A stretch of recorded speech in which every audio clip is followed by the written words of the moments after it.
Alladzi la yadurru ma'a ismihi syai'un fil ardi wala fis sama' wa huwas samiul alim. Bismillahi tawakkaltu 'ala Allahi la haula wala quwwata illa billahil aliyil azim. Bismillah, Rabbi Allah, hasbi Allah, tawakkaltu 'ala Allah, i'tasamtu billah. Bismillah, fawattu amri ila Allah, ma sya'allah la quwwata illa billah. Bismillah, tahassamna billah, bismillah tawakkalna billah. Bismillahi amanna billah wa may yu'min billah la khaufun alaih. Bismillah walhamdulillah wal khairu wasyarru bi masyiatillah. Bismillahi assalamu alaikum warahmatullahi wabarakatuh.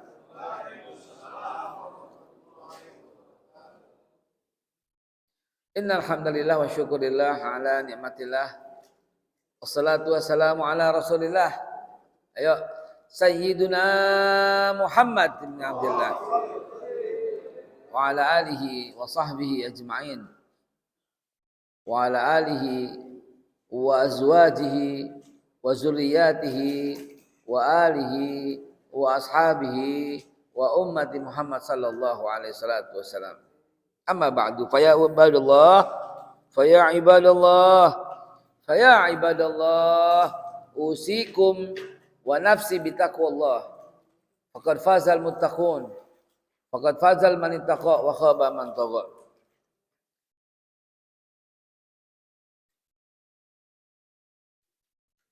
Saya kadang-kadang ini udah mulai ya. Udah baca hamdalah, udah baca sholawat. Saya kadang-kadang suka berpikir, ya Allah ya Rabbi, fa bi ayyi ala'i rabbikuma tukadziban. Maka nikmat Tuhanmu yang mana yang bisa kamu dustakan? Kadang-kadang baru bangun, masuk ke kamar mandi, itu belum bisa wudhu, istri saya tuh sampai, kenapa lu? Kata gitu, kata istri saya. Saya lagi nangis di kamar mandi. Kenapa nangis? Ini beneran saya cerita. Karena cuman 4 langkah, 5 langkah dari kamar tidur kita udah keluar air putih. Bening. Itu dia. Nggak ada susahnya gitu loh. Cuma 2 langkah, 3 langkah, 4 langkah, buka ledeng keluar air. Coba dipikirin, kok sampai kayak begitu? Coba kita pikirin sejenak sedikit aja. Bandingin sama saudara-saudara kita yang ada di Gunung Kidul. 2 kilometer Pak di jalan baru ketemu air. Benar nggak? 2 kilometer. Atau saudara-saudara kita yang tinggal di Papua. 6 kilo, 7 kilometer baru ketemu yang kayak begitu. Coba. Saya ke Papua, ke Manokwari, ke Tolikara, pedalaman. Itu airnya nggak ada yang bisa dipegang, nggak ada yang bisa diminum. Airnya di bawah tuh hijau. Airnya hijau. Nggak ada orang sono. Nggak bisa diambil tuh air Pak. Berbulan-bulan lagi Pak. Astagfirullahaladzim. Jadi begitu berapa langkah ya Allah. Gitu. Dan saya juga menyampaikan ke Bapak Ibu sekalian ini. Insya Allah. Kenapa pulang? Tadi kan ada sebagian yang pulang tuh. Kenapa pulang? Padahal dia duduk sebentar aja sampai syuruk. Allah kasih pahala apa itu? Umrah, haji, full. Antum duduk aja di sini sejenak Pak. Antum udah tawaf. Antum udah sa'i. Benar apa enggak? Cuman karena enggak kelihatan di depan mata jadi kita santai aja. Padahal ya Allah ya Rabbi. Nikmat Tuhan yang mana yang bisa kita dustakan? Fabi ayyi ala rabbikum tukadziban. Coba. Enggak usah pulang. Saya ngantuk Ustaz. Nyender aja dah, tiduran dah. Asal jangan keluar dari masjid niat itikaf. Jadi enggak tuh? Jadi. Saya kebelet ke kamar mandi Ustaz. Kamar mandi aja di mari, buru-buru. Masuk lagi, niat lagi. Perbaharui niat itikafnya. Dapat enggak tuh? Dapat. Wah. Yang ceramahnya si Haikal. Males gue dengerinnya. Nyerang pemerintah mulu. Misalnya ada yang bilang gitu misalnya. Nggak usah dengerin Pak, duduk di pojok sumpel, kuping pakai kapas sumpel. Saking sayangnya kalau pulang, beneran. Mau ngapain? Pulang di rumah mau ngapain coba? Mau ngapain? Menyiapin pidato presiden. Nah boleh dah pulang kalau begitu dah. Ini mau ngapain pulang? Sayang banget ya Allah ya Rabbi, sayang banget. Jangan ngelihat yang ngomong ya nggak baik. Nggak, ya. Mestinya kita ngelihat apa yang dikatakan. Ya unzur maqala wala tanzur maqala. Ya. Jadi begitulah kurang lebih nikmat-nikmat yang di depan mata kita ini kelihatan tapi sering kita abaikan. Bayangin coba. Duduk sejenak, niat yang baik. Oh, niatnya orang mukmin khairun min amalihi. Niatnya orang beriman lebih baik, lebih afdal min amalihi daripada amalnya. Niat nggak bisa nggak ikhlas, amal bisa nggak ikhlas. Niat nggak bakal, niat pasti ikhlas. Karena niat tempatnya di hati. Niat tempatnya di hati. Jadi nggak bakal nggak ikhlas. Oh niatnya, udah pasti ikhlas. Niatnya orang beriman afdal min amali, daripada lebih afdal daripada amalnya. Begitu amalnya kadang-kadang kagak ikhlas. Kadang-kadang tidak sempurna rukun dan syaratnya. Tapi kalau yang namanya niat itu kuat nih Masya Allah. Karena itu niatkan. Dari rumah niat. Berapa banyak orang-orang yang bangun tidur tapi dia nggak bisa sembahyang subuh. Siapa itu? Orang kafir. Dia bangun pagi-pagi dia olahraga, dia nggak sembahyang subuh. Ada orang yang bisa bangun dan dia bisa sembahyang subuh tapi dia nggak bisa ke masjid. Ada nggak yang begitu? Banyak. Dekat padahal. Dia nggak bisa ke masjid. Yang penting gue udah sembahyang, ini nggak bisa ke masjid tapi ini banyak. Ntar dia ke masjid kalau mati jadi sembayangin sama orang-orang ntar. Ada dia bisa bangun, dia sembahyang subuh, dia ke masjid, dia pulang. Sayang banget. Allah udah siapin pahala umroh, Allah udah siapin pahala tawaf, Allah udah siapin pahala sa'i, Allah udah siapin semua. Diabaikan, dia buang begitu aja. Jangan duduk bentaran aja, ngantuk nggak tahan. Ya Rob, mojok. Ya Ji, tuh udah rebahan aja, nggak apa-apa, nggak apa-apa banget, pules nggak apa-apa. Asal niat itikaf, dapat pahalanya. Coba bayangin orang Islam itu, Masya Allah, Allah kasih nikmat begitu luar biasa. Jangan abaikan.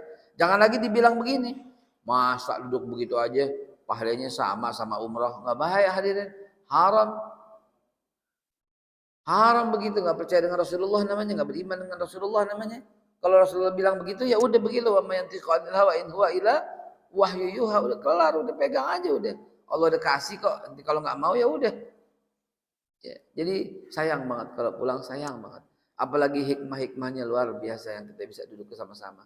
Saya bukan untuk mengajar, bukan, tapi membagi beberapa informasi terbaru. Membagi karena pergaulan ini, alhamdulillah karena izin Allah Subhanahu wa taala, pergaulan kita luas, dikenal luas. Ini hazam min fadli rabbi, benar-benar dah. Ana juga nggak ngerti, tapi inilah yang kita mau sampaikan. Pergaulan akhirnya kita bisa meluaskan. Hadirin yang dimulakan Allah Subhanahu wa taala, saya mau mengajak teman-teman di Menteng Atas ini berpikir sejenak begini. Dulu kira-kira 30 tahun atau 40 tahun yang lalu.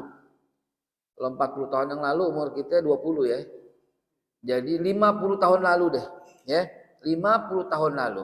Ketika kita masih 10 tahun begitu ya, masih SD begitu ya, coba perhatiin. Kita tidur aja dilanggar. Benar apa kagak? Tidur aja kita dilanggar. Terus yang namanya pengajian kita nggak bakal lepas. Benar apa kagak? Sarung terus, juz amma kita pegang terus. Sampai mana? Dulu belum ada Iqra. Ya kan? Dulu kita ngaji sampai anakum ainakum bu. Nah, gitu kan ya. Ana auna buna baina banun gitu kan. Sampai mana ngajinya? Sampai situ. Dulu kita begitu. Lalu kemudian baru kita sekolah biasa. Pulang sekolah kita langsung ngaji madrasah. Kagak bakal deh kagak. Zaman dulu kita kayak begitu. Lalu sekarang, dibandingin dulu deh. Maghrib sampai Isya. Di mana kita zaman itu? Zaman kita masih kecil. Coba, zaman kita masih kecil gimana coba? Nggak bakal gitu di mana-mana.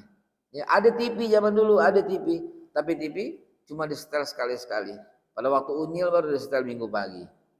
Selebihnya kita nggak setel.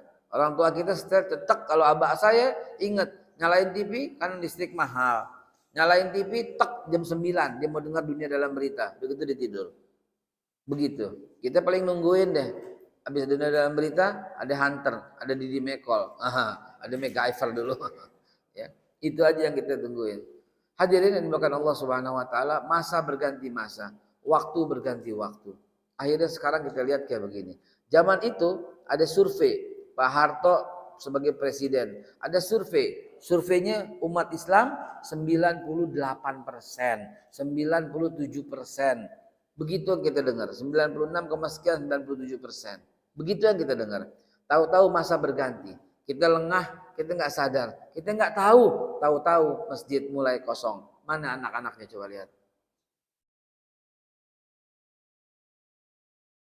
Ini kita bentar lagi pada nggak ada Pak. Allahu Akbar. Astagfirullah. Ini kita bentar lagi pada nggak ada. Begitu kita nggak ada yang isi masjid ini siapa coba? Kosong Pak. Apa mau seperti di Bosnia Herzegovina? Masjid pada kosong akhirnya dirubuh-rubuhin. Atau mau di tempat belahan-belahan negeri yang lain. Coba bayangin Pak. Apakah kepikiran bagaimana upaya kita gitu loh Pak. Upaya kita ini bagaimana? Maaf beribu-ribu maaf. Kita jangan cuma sembahyang, ngaji pulang, sembahyang, ngaji pulang. Jangan Pak. Kita mesti ada usaha. Mesti ada usaha. Anak kita ini bagaimana nih? Cucu kita ini bagaimana nih? Tetangga kita bagaimana nih? Fikir. Itu yang mesti kita lakukan saudara. Ya. Kalau enggak nih, innalillahi wa inna ilaihi raji'un. Saya dulu pernah diundang ke Timur Timur. Dulu Timur Timur masih bagian dari Indonesia. Saya ceramah di satu masjid, nggak jauh dari perbatasan. Akhirnya berapa tahun kemudian belum lama saya diajak lagi, diundang lagi. Ada urusan lah begitu ya. Masjid yang dulu tempat aneh ceramah udah berubah menjadi kandang babi. Coba bayangin. Coba bayangin. Astagfirullahaladzim. Astagfirullahaladzim. Ya Allah ya Rabbi. Coba. Saya dakwah sampai ke Jawa Timur, sampai ke Malang, Kediri, Jember. Di tengah perjalanan waktunya udah masuk maghrib. Dan Anda berhenti dari perjalanan, Anda ingat tuh menuju Jember. Berhentilah saya di satu masjid. Dan ternyata itu azan maghrib. Kita setel radio, udah azan nih, gitu. Berhenti deh, berhenti kita cari masjid terdekat. Berhentilah kami di masjid itu. Ketika kita berhenti di masjid itu, ternyata Anda tungguin kagak ada yang datang. Lampunya juga nggak nyala tuh masjid. Nggak lama setelah berapa menit azan udah habis, tapi tungguin aja. Datang satu orang naik sepeda. Begitu datang satu orang naik sepeda, lalu saya tanya, Pak, Bapak orang sini? Iya, saya di sini Ustaz. Oh iya. Nggak ada yang datang ke masjid. Oh ntar Jumatan Ustaz. Terus bagaimana? Digembok masjidnya, saya sembahyang di luar. Saya sembahyang di luar, masjidnya digembok. Pak, kok nggak dibuka masjidnya? Nanti Ustaz, ntar kalau Jumatan baru dibuka. Bapak Ibu sekalian, lagi-lagi saya bilang, saya bukan ceramah, saya bukan orang berilmu. Tapi saya mau sampaikan informasi ini biar kita berpikir bersama. Jangan sampai kejadian di mari. Apa itu tanda-tanda? Itu tanda-tanda Pak. Akhirnya, jangankan di situ deh, sebentar lagi, satu lagi. Di Jawa Barat. Di Jawa Barat perjalanan dari Pelabuhan Ratu mau pulang ke Jakarta. Pas-pasan maghrib juga. Dari Pelabuhan Ratu sore, akhirnya kira-kira menunggu maghrib, ntar sembahyang di jalan aja. Saya sama supir saya, sama Pak Udin. Lalu kemudian saya keluar dari Pelabuhan Ratu menuju Sukabumi. Saya nggak usah sebut ya, karena pasti ketahuan tuh masjid punya siapa. Ya ketahuan dah, punya Zenira, Angkatan Darat lah gitu aja dah. Di sebelah kiri jalan gitu loh. Ya sebelah kiri jalan. Menuju ya dari Pelabuhan Ratu menuju keluar Sukabumi di sebelah kiri jalan. Masjidnya gede juga lumayan. Saya masuk ke situ dan saya dibuka masjidnya, tapi saya tidak bisa sholat di dalamnya. Kenapa? Karena tidak ada 5 senti pun, tidak ada 5 senti pun yang bersih di karpet kecuali ada tai cicak apa kecoa sama bekas laron. Coba. Coba bayangkan itu Bapak Ibu sekalian. Tidak ada 5 senti pun yang bersih. Jadi saya nggak bisa sholat di situ.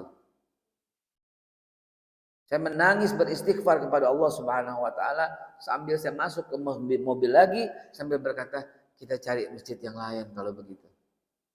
Saudara, kalau ini sudah mulai begini, ini kan saya informasikan ke antum semua nih, yang ya kalau saya kan keliling seluruh Indonesia terus, begini terus, hidupnya begini terus. Ya gimana udah qadarullah kayak begitu, masa kita abaikan orang yang mengundang, nggak baik, kita ngikutin terus, di mana juga kita kejar. Ini beliau saksinya nih, ya di mana kita Uber. Ya, hatta musola kecil di mana di ujung Berung tetap kita datang kalau pas waktunya. Nah, ini contohnya yang saya sampaikan itu. Sampai ke Jember kita datang ke musola. Musola kecil. Ya begitu juga yang di Sukabumi, di Pelabuhan Ratu. Kajian zuhur. Jadi jemaah sekalian dimuliakan Allah, kalau saya keliling seluruh Indonesia, kaya-kayanya Allah Subhanahu wa taala menugaskan kepada saya untuk menyampaikan informasi ini kepada semua orang. Bahwa hati-hatilah, bahwa waspadalah. Qala Rasulullah sallallahu alaihi wasallam, sayati zaman 'ala nas la yabqa minal Islam illa ismuhu wa la yabqa minal Qur'an illa rasmuhu. Kama qala Rasulullah sallallahu alaihi wasallam. Sayati zaman, seakan datang satu masa 'ala nas atas manusia di mana la yabqa minal Islam, enggak ada lagi yang tersisa dari Islam illa ismu, kecuali namanya doang. Maka kita baru paham sekarang bahwa ternyata orang yang disebut Islam KTP, Islam KTP, Islam KTP ada pada ucapan Rasulullah Shallallahu Alaihi Wasallam. Wala yabqa minal Quran illa rasmuhu. Dan gak ada yang tersisa daripada Al-Quran kecuali tinggal tulisannya doang. Cuma dipajang aja bererot. Cuma dipajang aja bererot, saudara. Saya ada undangan ke Pulau Karimata. Antum bayangin tuh Pulau Karimata di mana? Saya bilang bagaimana cara ke sononya? Pulau Karimata ngundang. Bismillah udah berangkat aja deh. Dari Jakarta kita naik pesawat ke turun di Pontianak. Dari Pontianak kita naik pesawat lagi, pesawat kecil, turun di Ketapang. Dari Ketapang kita naik mobil dulu sampai ketemu pantai, ketemu rawa-rawa, naik perahu dari Ketapang sampai ke Sukadana. Dari Sukadana ganti perahu lagi Pak, ganti perahu lagi baru sampai Karimata. Ceramah cuma satu tempat, cuma satu titik, Isya. Ya, berangkatnya 2 hari yang lalu sebelumnya. Kalau nggak nyampe. Datanglah saya di sono. Berurai air mata kita nggak bisa ceramah. Kenapa? Karena dari 490 kepala keluarga yang ada di sana, tidak satu rumah pun Al-Quran ada di rumahnya. Coba. Tidak satu Al-Quran pun mereka punya. Saya datang ke sono akhirnya bersama Badan Wakaf Al-Quran. Bersama BWA kami datang dan kemudian kami bagikan setiap rumah 1 Al-Quran. Kenapa enggak 2, kenapa enggak 3? Bukan soal itu, bawanya bagaimana. Itu udah 500 Quran Pak. Gitu. Yang manggul bagaimana coba. Begitu kita bawakan, kita bagikan di sana. Hadirin yang dimulakan Allah Subhanahu wa taala. Mereka masyarakat yang tidak membutuhkan uang begitu banyak. Kenapa? Karena mereka tinggal di pulau terpencil, mau makan tinggal mancing, udang luar biasa, cumi berlimpah, ikan berlimpah, luar biasa. Ya, sampai pengusaha-pengusaha asal Singapura datang tuh ngerampokin cumi udang gitu tuh. Dibawa ke Singapura. Kalau dari Singapura naik boat cepet, naik perahu cepet. Cuma 1,5 jam sampai 2 jam sampai ke Kalimata. Ya. Hadirin yang saya mau sampaikan adalah itu bagian daripada Indonesia dan 490 kepala keluarga semuanya muslim, cuma ada 1 keluarga yang non muslim dan nggak diganggu, nggak diminta masuk Islam, luar biasa toleransinya ya. Jadi hadirin sekalian dimuliakan Allah, begitulah yang terjadi saat ini dan saya bertanya kembali kepada Bapak Ibu sekalian, mana kontribusi kita untuk ini? Alhamdulillah, saya sejak tahun 1986 sudah membuka pengajian untuk ini. Karena memang berangkat dari kekhawatiran seperti itu. Zaman-zaman itu kan udah SMP, udah SMA ya, 86 udah SMA ya. Itu kita perhatiin, ya Allah ya Robi, biar deh kita ngajarin. Sebab pemberantasan buta huruf Al-Quran ini harus menjadi PR yang paling penting di negara ini. 67%, 17 tahun kami melakukan penelitiannya, 67% orang Islam Indonesia tidak bisa baca tulis Al-Quran. Buta huruf Al-Quran, bayangin coba, buta huruf Al-Quran 67%. Habis ini 70% buta huruf Al-Quran. Habis ini 80% buta huruf Al-Quran. Habis ini 90% buta huruf Al-Quran, saudara. Di rumah saya buka pengajian terus menerus. Ini ada gurunya di sini nih. Ini Mas Agung, ya. Mas Agus, ini ngajar di rumah saya nih Pak. Ada 220 anak, ya, yang terus berganti. Ntar udah bisa baca Al-Quran, tamat dikeluar, ganti lagi. Tamat dikeluar, ganti lagi.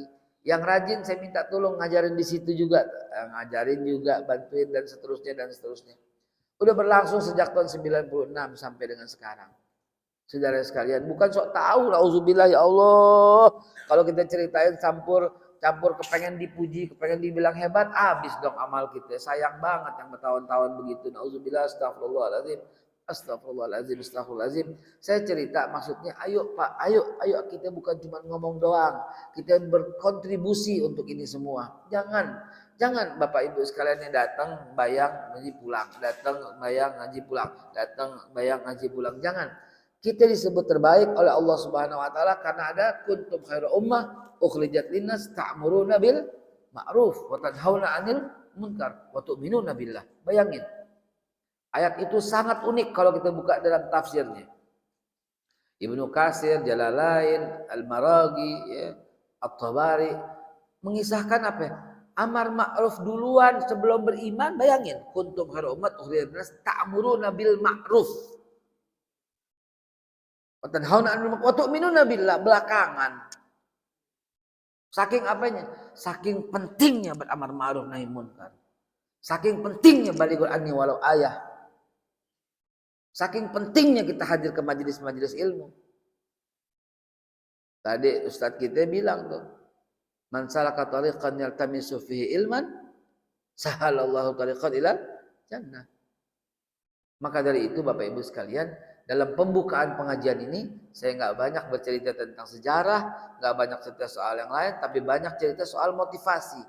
Ayo kita ajak, andai kata satu orang bawa satu aja, kira-kira penuh nggak di masjid ini? Penuh, cuman bawa satu orang Ji, satu orang bawa, ya Rob satu aja itu bawa. Ini satu, kita minta satu, jadi penuh di masjid. Satu orang bawa satu aja. Anaknya kek, mantunya kek, cucunya kek gitu, temennya kek gitu, tetangganya kek gitu, bawa satu aja penuh nih, beneran, bener apa enggak tuh Pak? Itu yang dibutuhkan hari ini.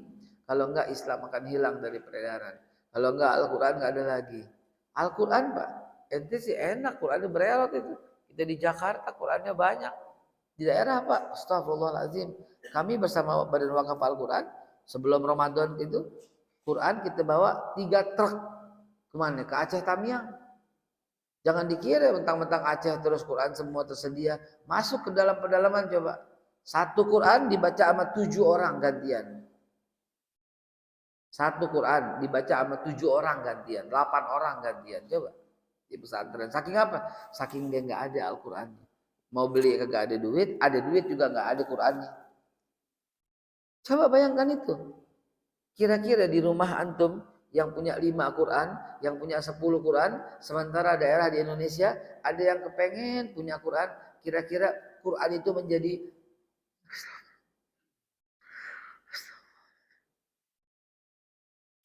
Astagfirullahaladzim.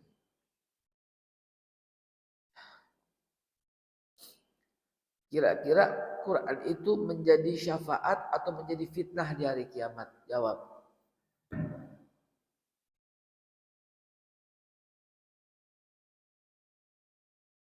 Di hari kiamat nanti, Quran yang ada bererot-bererot begini, sementara banyak orang yang kepengen banget punya Quran, apa jadinya? Kira-kira.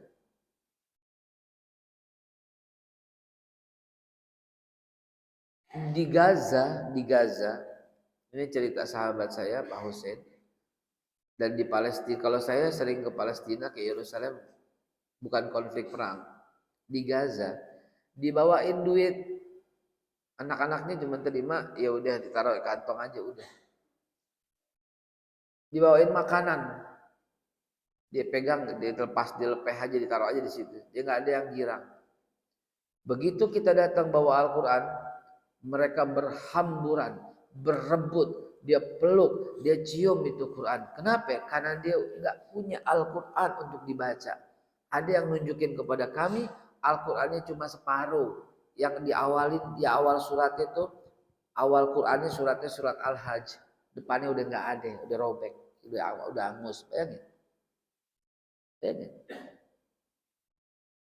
Hadirin, makanya nikmat Allah yang luar biasa buat kita ini, yang ada di Jakarta, di Menteng Atas, Qurannya banyak, ngajinya gampang. Wah, Masya Allah.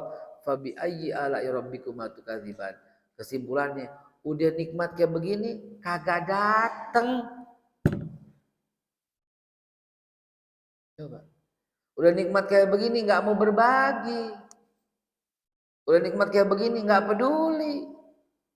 Disangke dengan hadir di mana-mana majelis, disangkain dengan hadir di mana-mana punya maulid, di mana-mana punya Isra Mi'raj dan peringatan-peringatan, disangke mencukupinya dia. Jangan Bapak Ibu sekalian, dakwah jangan berhenti, ajak orang jangan berhenti. Disitulah kenapa Abu Bakar Siddiq radhiyallahu an dianggap sahabat yang lebih utama dan paling mulia di antara semuanya.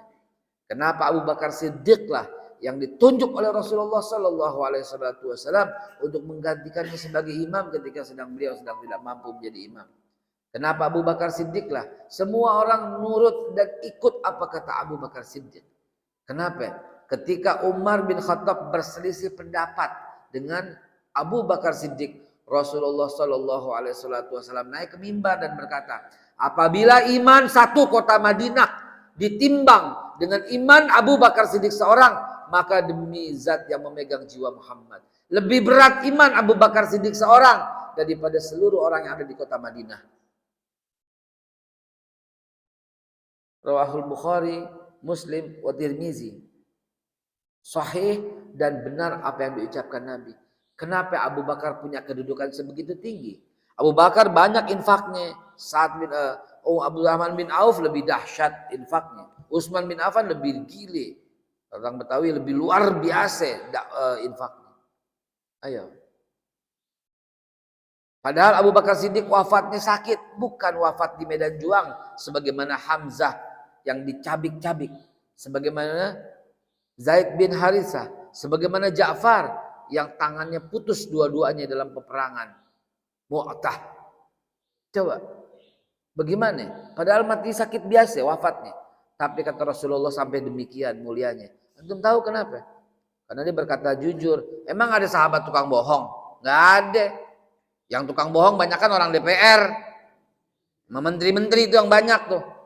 Yang banyak bohong tuh pemerintah. Ya, bantah aja kalau bisa. Pak Mahfud MD tuh bilang, semua udah di kantong saya nih semua, kata Pak Mahfud MD. Ketua partai mana kata Pak Mahfud coba. Ya. Ini sahabat yang kita ngomongin, yang dari mulutnya nggak pernah ada kebohongan. Jadi jangan dibilang, oh Abu Bakar Siddiq paling jujur. Iya jujur, emang yang lain nggak jujur? Yang lain jujur Pak. Yang lain jujur. Yang saya berusaha menggali sampai membaca riwayat-riwayat para sahabat satu persatu. Ada satu buku tuh bagus sekali, namanya bukunya Ar-Rijal Hawla Rasul. Kitabnya ditulis oleh Khalid Muhammad Khalid, ulama sejarawan dari Mesir yang luar biasa. Udah ada terjemahnya. Terjemahannya ada yang bagus tuh dari Bulan Bintang oleh Ali Audah. Itu terjemahannya bagus sekali. Diterjemahkan menjadi Penerbit Bulan Bintang 60 karakteristik sahabat Nabi. Saya perhatikan satu persatu para sahabat Nabi, semuanya luar biasa. Luar biasa. Yang mempercayai Isra dan Mi'rajnya Nabi pertama Abu Bakar. Yang lain juga percaya. Lantas apa yang membuat Abu Bakar Siddiq punya keutamaan kayak begitu? Hadirin, ketahuilah. Ada satu hadis yang saya pelajarin. Kenapa Abu Bakar bisa begitu? Saya baca pelan-pelan. Abu Bakar tidak pernah menyembah berhala. Ali bin Abi Thalib juga. Gitu kan? Utsman bin Affan juga. Umar bin Khattab pegulat dan luar biasa gitu ya. Abu Bakar Siddiq kenapa gitu ya? Kenapa bisa begitu? Rupanya ada satu yang ketemu, ini penyebabnya. Nggak ada di hadis, nggak ada di Quran. Ini hasil pelacakan aja. Begini, Rasulullah bilang begini, man dalla ala khairin falahu mislu ajrin fa'ilihi. Siapa yang mempelopori satu kebaikan dan orang mengikutinya, falahu baginya mislu ajrin sebagaimana pahala yang menjalankannya. Nah, ternyata di situ Pak kuncinya. Utsman bin Affan luar biasa, tapi yang ajak Utsman bin Affan masuk Islam siapa? Abu Bakar. Utsman bin Affan masuk Islam karena Abu Bakar mengajaknya masuk Islam. Karena dakwah. Nah, artinya apa? Amal ibadahnya Utsman bin Affan, dia sholat, pahalanya dapatnya siapa? Ya, Utsman dan Abu Bakar, karena Abu Bakar yang ngajakin. Itu kata Nabi, mandala ala khairin falahu mithlu ajrin fa'ilihi. Jadi seberapa beratnya pahala sedekah, wakaf, hadiah, infak, zakat daripada Utsman bin Affan, tidak satu dinar pun kecuali Abu Bakar mendapatkan pahalanya. Tuh. Begitu ternyata Sa'ad bin Abi Waqqas masuk Islam karena dakwahnya Abu Bakar Siddiq.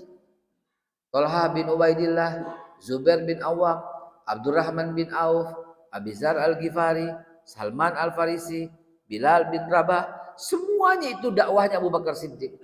Diajak satu persatu masuk Islam. Yang miskin, dia budak, ditebus sama Abu Bakar Siddiq, dibebaskan dan diajak masuk ke dalam agama Islam. Yang punya hutang rente berlipat-lipat ganda, dibayarin semua hutangnya sama Abu Bakar Siddiq dan kemudian diajak masuk Islam. Coba.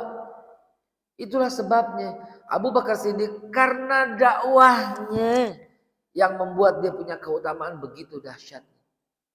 Kita ada di bagian deh, jangan ke Nabi dulu deh, coba 0,00001% dari sifat Abu Bakar Siddiq aja selamat udah. Jadi karena dakwahnya. Banyak sahabat Nabi Pak, ada 124.000 orang pada waktu Rasulullah wafat. Yang tercatat dalam sejarah berapa? Paling 60-70 Pak. 80 deh paling tercatat. Selebihnya kemana? Bukan saya kecilin, auzubillah bukan. Gak kedengeran dakwahnya. Nah yang kedengeran ini dia. Talha bin Ubaidillah yang berjuang bersama Nabi. Yang berperang bersama Nabi. Yang mengeluarkan jiwa raganya. Yang sebagai da'i-da'inya. Bagaimana dakwahnya Mu'adz bin Jabal yang mengislamkan Hadramut dan Yaman. Bagaimana dahsyatnya Bilal bin Rabah. Setelah dia masuk Islam, dia dakwah ke Damaskus dan diajak orang Suriah masuk Islam dari tangan Bilal bin Rabah. Bagaimana keluarga Ibnu Mas'ud yang paling jauh, dia berdakwah sampai ke Sumatera, itu daerah baru Sibolga. Makam para sahabat Nabi ada di Mahligai di sana. Bagaimana dakwahnya Sa'ad bin Abi Waqqas sampai ke Cina dan wafat di Guangzhou. Ada makamnya, makam Sa'ad bin Abi Waqqas. Begitulah para sahabat Nabi yang mulia, saudara. Dia berdakwah, diajak orang untuk kembali ke Islam. Atau diajak orang untuk masuk ke dalam agama Islam dengan pengetahuan yang baik. Tentunya bukan memaksa, bukan mengiming-imingi, bukan. Tapi dengan memohonkan hidayah kepada Allah Subhanahu wa Ta'ala. Bagaimana Islamnya tuh, bagaimana dahsyatnya para sahabat Nabi itu, sampai semuanya diajak. Ada yang wafatnya di mana-mana semua. Dari 124.000 sahabat Rasulullah Shallallahu Alaihi Wasallam yang ada makamnya di Baqi hanya sekitar 10 ribuan saja. Di manakah 123.000 yang lain? Ada yang tercatat, ada yang nggak tercatat. Mereka semua berpencar untuk mengajak orang ke dalam Islam. Suku Indian Cherokee Merah itu di Amerika dan dia bagian daripada sahabat Rasulullah yang dakwah ke Amerika. Kedatangan Christopher Columbus lah yang membunuh semua orang Islam dari suku Indian di Amerika. Begitu juga yang dakwah sampai ke Australia. Begitu juga yang dakwah sampai ke seluruh penjuru dunia.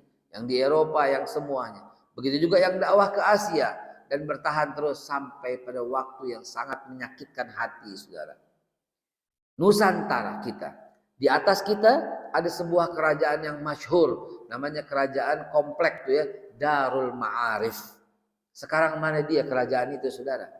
Mana dia coba? 1600, 1700 hilang itu berganti dengan Laos. Sedikit di bawah Laos ada kerajaan Islam yang masyhur namanya kerajaan Islam Mindanao. Kemana sekarang Pak? Nggak ada sisanya. Datang Raja Philips II, datang Raja Philips dan dibunuh semuanya Pak. Kalau nggak mau masuk agamanya dia dibunuh Pak. Dan kerajaan Mindanao sekarang nggak ada sisa. Kecuali tinggal Filipina. Turun sedikit tuh dari Filipina. Ada kerajaan Islam Tamasek. Mana sekarang sisanya coba? Kerajaan Islam Tamasek mana coba? Rajanya bernama Abdullah. Uang matanya itu pakai dinar dirham. Bahasanya sehari-hari bahasa Arab. Mana dia sekarang tuh raja? Gak ada. Mana sisanya Tamasek mana? Tuh Singapura. Sedikit ke kanan ada kerajaan Islam Rohingya Rohaya. Naras coba mana sekarang? Nggak ada, adanya Myanmar sekarang. Sedikit ke sebelah barat ada kerajaan Islam namanya kerajaan Islam Patani Patayan Narasiwa. Mana sisanya coba? Habis Pak. 1555, 1600 habis semua itu. Tinggal apa sekarang? Thailand. Ho Chi Minh. Ayo. Ayo coba sebut mana kerajaan-kerajaan sisanya? Ada kerajaan Islam yang sangat masyhur, gudangnya para alim ulama. Guru Marzuki bin Mirsad dari tempat itu tuh saudara. Namanya kerajaan Islam Campang. Guru Marzuki bin Mirsad masih keturunan Raja Patani Pataya juga. Guru yang menyiarkan Islam di Tangerang itu penyiar dari situ juga. Mana kerajaan Islam Campa sekarang? Nggak ada. Sisanya apaan? Campa. Kamboja. Saudara,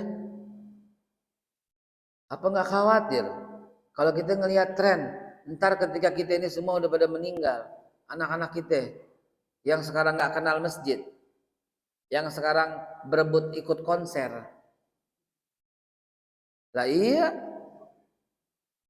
konser banci itu dimauin, gimana ceritanya coba? Direbutin, coba.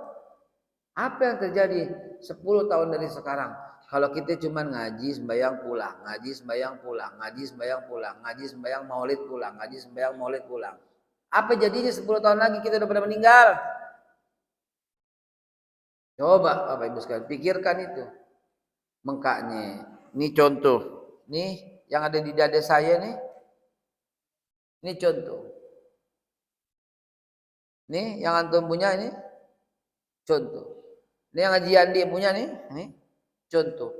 Ini yang bikin dakwah berkelanjutan.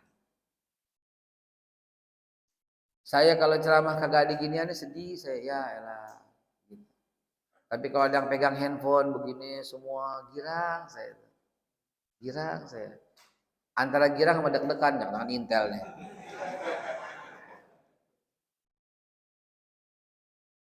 Tapi girang kita. Kenapa? Berarti ada yang menyebar luaskan. Diborong pahalanya nih sama mereka bertiga nih. Diborong nih. Kenapa? Karena dia yang melanjutkan lagi. Jadi borong sama dia. Itulah dahsyatnya dakwah dan Abu Bakar Siddiq.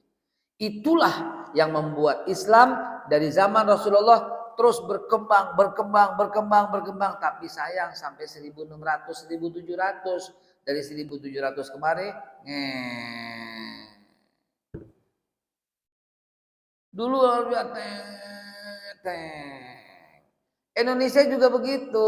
Makanya saya tadi pengajian dibawalin, ingat nggak ketika masih umur 10 tahun. Apalagi masuk bulan Ramadan. Nggak ada yang namanya sekolah. Ramadan 30 hari di masjid. Sekolah pre. Sekarang kagak.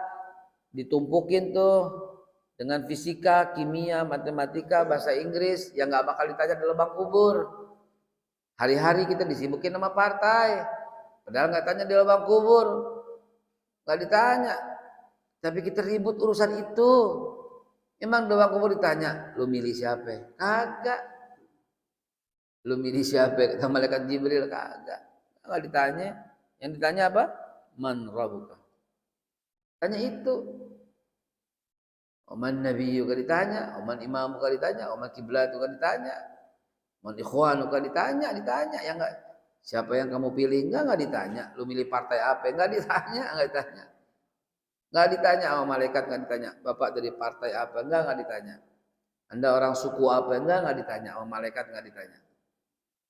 Yang ditanya adalah siapa Tuhanmu? Siapa nabimu? Pemadinuka tadi, kepotong apa agamamu? Itu ditanya. Yang lain enggak ditanya, Pak. Ngapain kita ribut-ribut terus-terusan? Itulah ya, di lubang kubur ditanya enggak? Kunut apa enggak kunut? Tanya enggak? Enggak. Tahlil apa enggak? Ditanya enggak sama malaikat? Kenapa kita ribut, berantem, protes, kita kunut, kita dikatain bid'ah? Kenapa kita ribut dikatain bid'ah tiap hari ketika kita masih tahlilan? Kenapa coba? Apa enggak gregetan dengan orang yang seperti itu? Sabar aja deh, udah deh. Sabar aja deh. Kita baca ratib, baca tahlil tiap malam, baca maulid tiap malam. Lu mau bilang bid'ah, terserah. Ya, terserah. Terserah lu mau bilang bid'ah kayak enggak kayak terserah. Kita dakwah ke semua orang. Ke semua pintu. Kita ketok. Dibilang munafik, sebodoh. Kita ajak semua pejabat Islam. Kita gejor pintu-pintu mereka. Mau jenderal, mau siapa kayak, saya datengin dan saya ajak dia untuk kembali. Saya dakwahin dengan mereka. Gara-gara itu dibilang pengkhianat, sebodoh.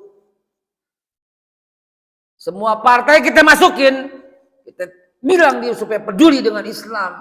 Kita ajak mereka untuk menyetak Al-Quran dan bagikan Al-Quran ke seluruh Indonesia. Karena Quran sekarang makin lari, makin langka. Dengan cara itu aja dikatain munafik, dikatain dua kaki, sebodoh. Kita ajak semuanya kembali mencintai Rasulullah. Kita ajak menghormati para alim ulama, para habaib, para kiai. Kita ajak mereka, kita kasih penjelasan buat mereka. Dikatain pengkhianat, dikatain dua kaki, dikatain munafik, dikatain cari duit, dikatain apain, sebodoh. Jangan pernah berpengaruh orang yang ngatain itu dengan usaha dan dakwah kita untuk menuju kepada Allah Subhanahu wa taala. Saya dipesanin begitu sama guru-guru saya. Jadi nggak bakal ada orang yang bisa ngecilin dengan ngatain begini, nggak bakal. Siapa lo bisa berpengaruh dalam hidup kita? Nggak bakal, saudara. Nggak bakal berpengaruh. Bilang begitu. Nggak bakal berpengaruh. Kita tetap meninggikan kalimatullah. Kita tetap menghormati para alim ulama, para kiai, wabil khusus para habaib. Kita tetap hormat dan cinta dan doain mereka selalu. Mau dibilang apa kayak masa bodoh, karena kita tidak pernah peduli dengan penilaian manusia. Yang kita peduli adalah Islam mesti harus tetap ada, Islam mesti tetap diibadahi, Al-Quran mesti harus dibaca, hadis mesti harus dibaca, dan itu mesti terus menerus sampai mati. Butrabbaka hatta ya'tiyakal yakin. Itu yang kita dakwahin. Dengan cara itu dikatain nggak apa-apa, saudara. Kecil, nggak ada yang bisa menghentikan dakwah ini, saudara. Nggak ada yang bisa. Sampai kepala putus dari badan itu baru berhenti. Itu dia begitu aja deh. Teruskan, saudaraku.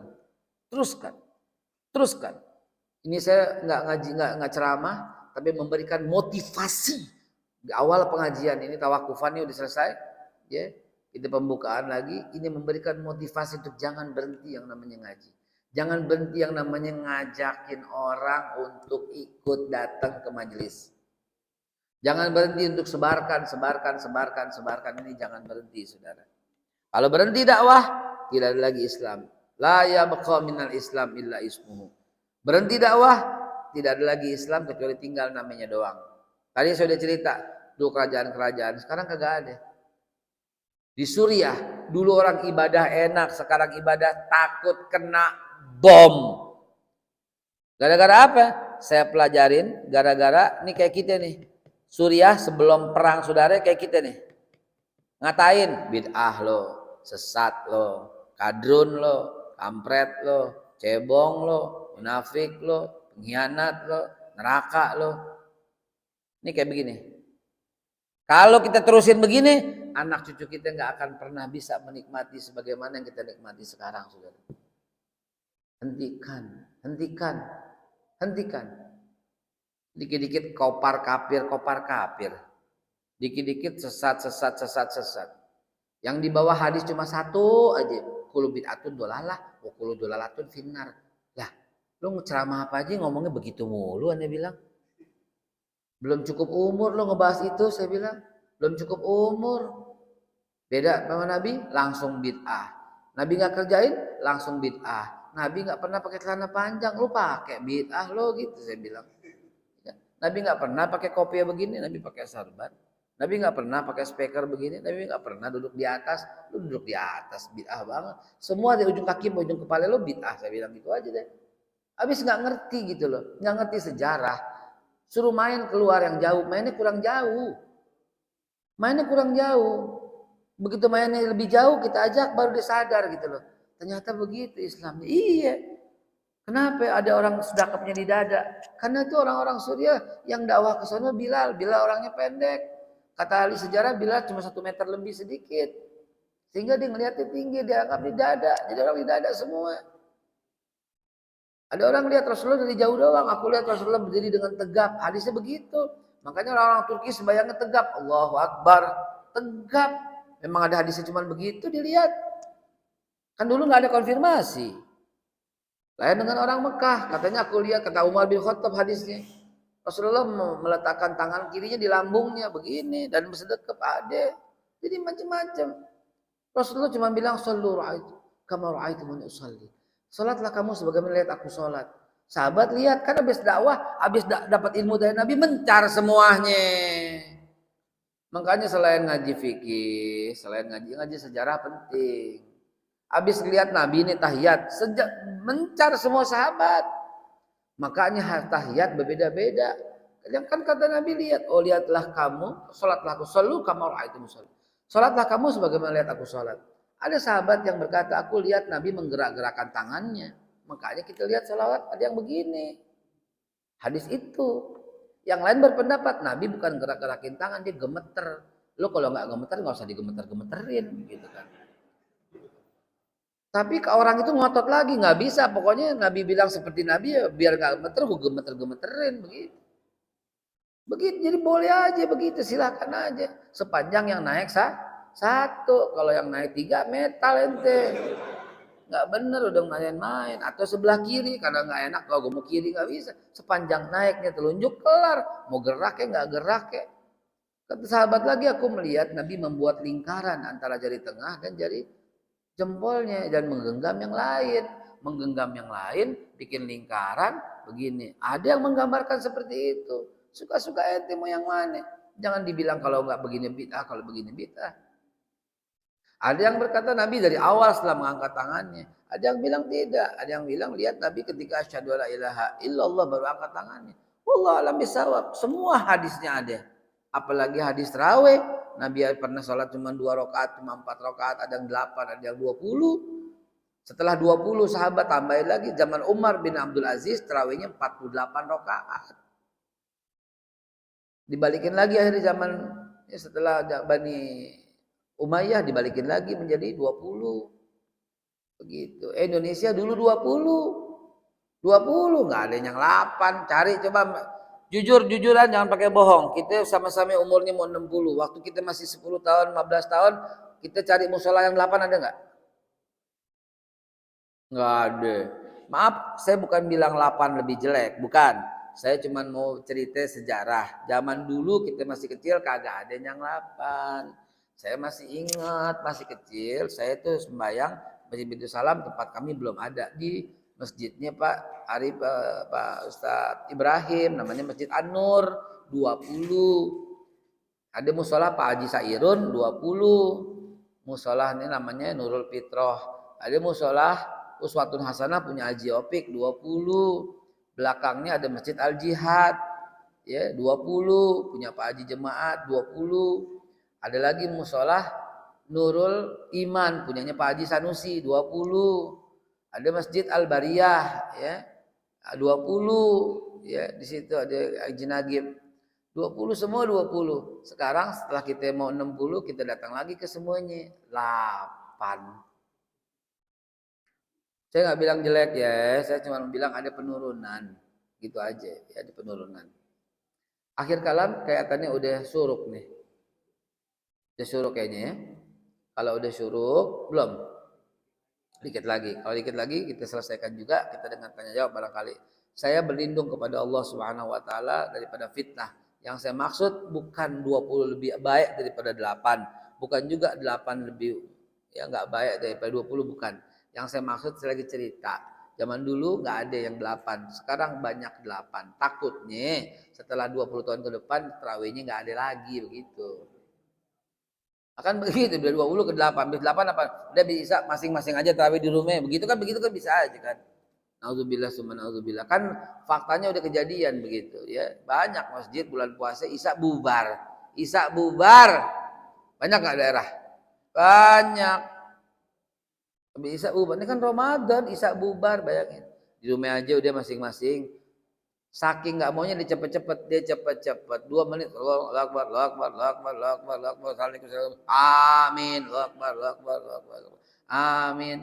Pemerintah mestinya ambil yang kayak begitu, ambil masukin kerangkeng, jeblus, masukin penjara kalau begitu. Kenapa? Dia melecehkan Islam kok.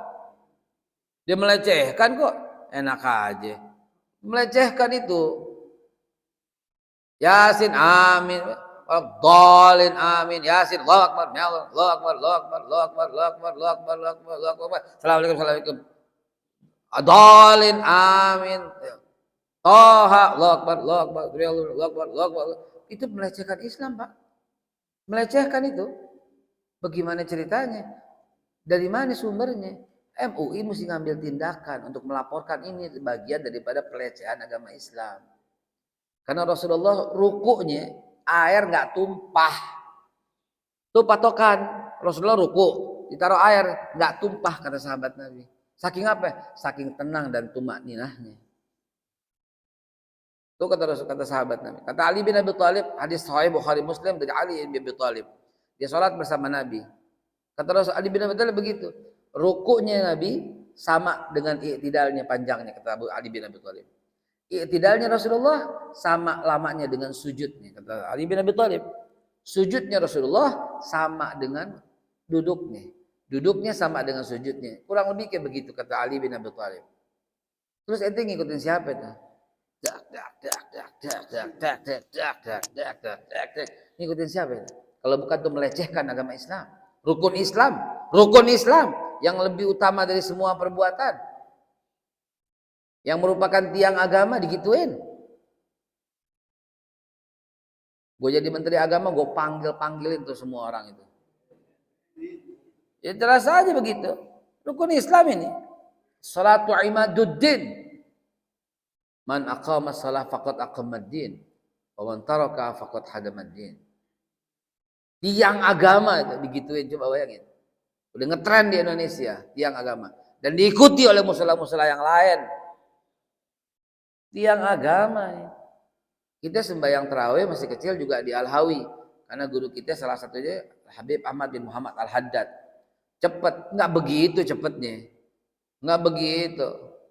Ya, Habib Abdul Qadir bin Muhammad Al-Haddad sampai sekarang masih ada orang. Kita diimamin oleh mereka. Nggak begitu cepetnya. Tetap tumakninah.